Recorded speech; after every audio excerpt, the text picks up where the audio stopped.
Madrid, c'est une des capitales symboliques de l'Europe, avec aujourd'hui une Europe qui doute, une Europe qui s'inquiète, une Europe qui vit la montée des nationalismes. Ce mouvement un peu inexorable qui est en train de gagner l'Europe, de gangréner l'Europe, avec des nationalismes qui sont souvent d'ailleurs plus opportunistes qu'autre chose. On a un moment un peu particulier qui, sur un certain nombre de points, n'est pas sans rappeler la période qui a précédé la Deuxième Guerre mondiale, avec en particulier des bulles qui menacent d'éclater. Il y a la bulle des dettes institutionnelles, des dettes des États. Il y a les bulles d'immobilier qui continuent aujourd'hui de menacer un peu partout en Europe. Et puis, on a cette problématique de l'immigration, toute cette vague de réfugiés avec des pays européens qui ont commencé à réagir de manière assez différente les uns des autres. Et donc, on est dans une situation qui, aujourd'hui, menace assez clairement l'unité de l'Europe. Donc, ces élections européennes, elles vont être absolument vitales. Il faut mettre un coup d'arrêt à ce développement des nationalismes, et en même temps, on a une situation avec des angoisses, des inquiétudes, des mécontentements, et on le voit avec le mouvement des Gilets jaunes, notamment en France, qui est une forme de mouvement insurrectionnel, des mouvements auxquels se mêle une partie de la population qui n'est pas du tout engagée en politique, qui est juste parfois sur le bord de la route, ou qui est dans l'angoisse, ou dans l'inquiétude, ou dans la révolte. Et puis tout ça attisé par l'extrême droite. L'exemple de la grande manifestation interdite aux Champs-Élysées, où dès 10h du matin, la police est obligée de laisser passer les manifestants aux Champs-Élysées, alors que le gouvernement a clamé qu'il ne les laisserait pas passer, et que le préfet a clamé que les Champs-Élysées seraient interdits à la manifestation. C'est absolument détestable comme image pour un pays comme la France. Et qui a attisé ça? C'est Marine Le Pen qui, depuis 2 jours, appelle à manifester aux Champs-Élysées. Agir, c'est d'abord un mouvement jeune, mais un mouvement jeune qui clairement, dont l'ADN clairement est européen. Le président de la République, Emmanuel Macron, a fait un discours sur l'Europe à la Sorbonne, dans lequel on se retrouve parfaitement à agir. On a des propositions à faire qui sont parfois un peu innovantes, sur lesquelles on souhaite peser dans le combat qui va s'engager aux élections européennes. D'abord, moi personnellement, je défends cette idée depuis très longtemps, y compris quand j'étais au gouvernement avec Nicolas Sarkozy, et j'ai regretté à l'époque de ne pas avoir été entendu. C'est la création d'une police mutualisée européenne des frontières. Il faut imposer à tous les pays européens, membres de l'Union européenne, qui n'ont pas de frontières de l'Europe sur leur territoire, de contribuer financièrement à financer une police mutualisée européenne des frontières qui aura autorité et des moyens aériens, maritimes. Il y a Frontex aujourd'hui, qui est une agence qui n'a absolument pas les moyens de ses ambitions.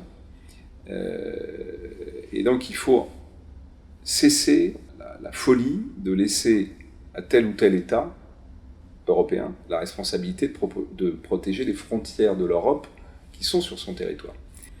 Le sujet, il n'est pas de savoir si on va ramener les gens dans leur pays, donc les ramener à la frontière.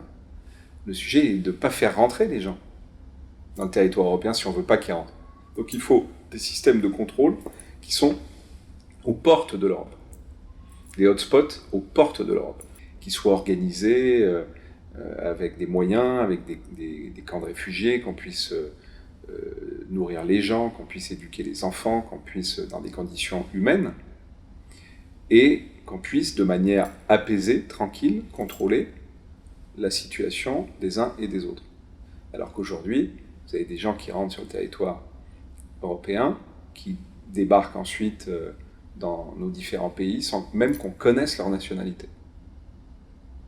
Et qui sont des réfugiés parmi lesquels, et souvent des gens très bien d'ailleurs, hein, mais parmi lesquels s'infiltrent des terroristes ou des gens qui sont absolument pas en situation de détresse, mais qui cherchent simplement, et là c'est de l'immigration économique, à trouver un travail. Or là, l'Europe doit être maître de ses frontières. Puis après, il y a la lutte contre le terrorisme. Il nous faut absolument la création d'un FBI européen. Ce qui ne veut pas dire qu'après, il n'y ait pas de police nationale. Évidemment, chacun garde des polices nationales, de même que chaque pays doit garder ses services secrets. De la même façon que les coopérations bilatérales entre chaque pays européen, la France a des coopérations bilatérales, notamment pour lutter contre le terrorisme, qui sont absolument essentielles avec Israël ou avec un certain nombre de pays arabes, avec l'Égypte ou avec d'autres. Mais il faut absolument un FBI européen qui puisse, à l'image d'ailleurs du FBI aux États-Unis, hein, à un moment prendre la main quand il y a des informations qui menacent la sécurité européenne dans son entier ou qu'il y a des problèmes de coordination entre les différentes polices.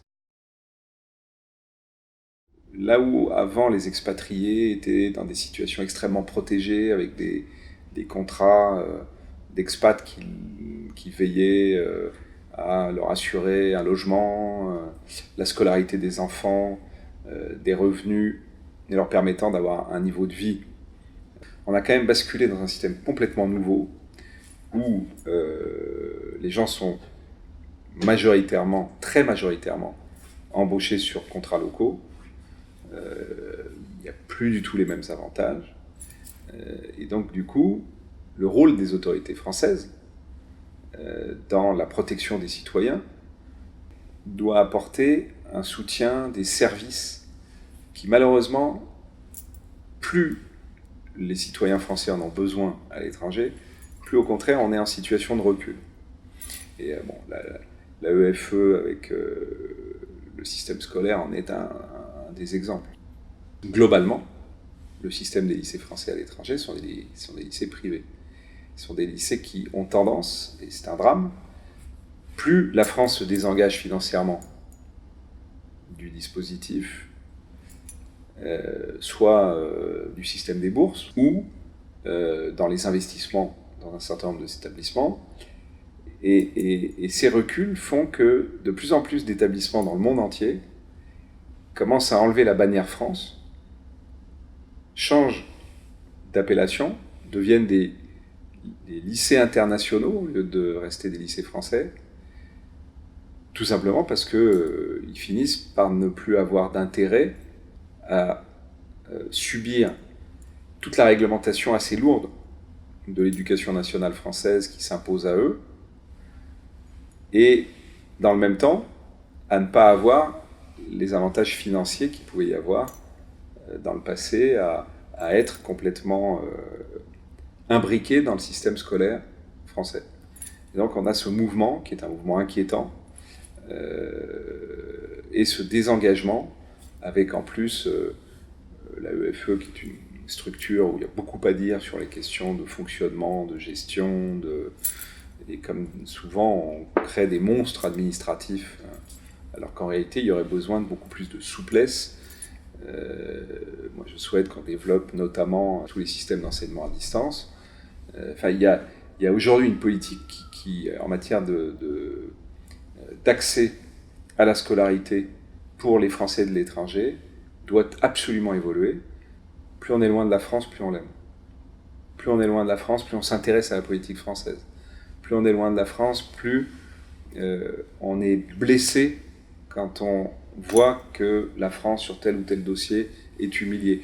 Donc il y a ce sentiment français, non pas nationaliste, mais patriotique. Parce qu'il faut faire la différence entre patriote et nationaliste. Patriote, on aime les siens. Nationaliste, on déteste les autres. C'est pas du tout la même chose. Moi, je suis un patriote. Et l'immense majorité des Français qui sont partout dans le monde entier sont des patriotes.